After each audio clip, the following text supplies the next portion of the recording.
One of the stories that we wanted to highlight with this exhibit was to really think about how do our traditions help us to make place. And so our stories really kind of started by thinking about the placemaking activities, historically speaking, of immigrants and migrants who have moved through and into the Yakima Valley. This might not look like placemaking, right? This is a lot of fun. They're beautiful pieces. The tiaras, the necklaces, the Bible, all of the clothes and the colors that they choose, again, are very individual and very specific to that one family or that one story. But collectively, when we take all of these stories together, they really help us to understand how people make place. And so I'll show you kind of this wall over here is really for us to think about the history of the tradition of the quinceañera. But this wall here is really where I wanted to kind of focus on how people make place.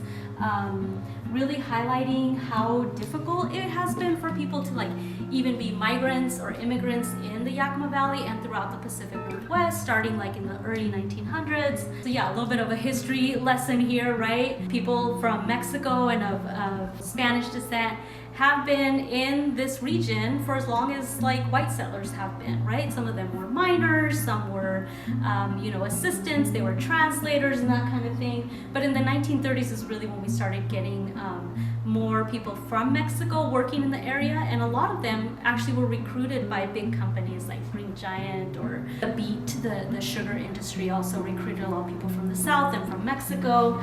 But despite being recruited, they were also at the same time rejected.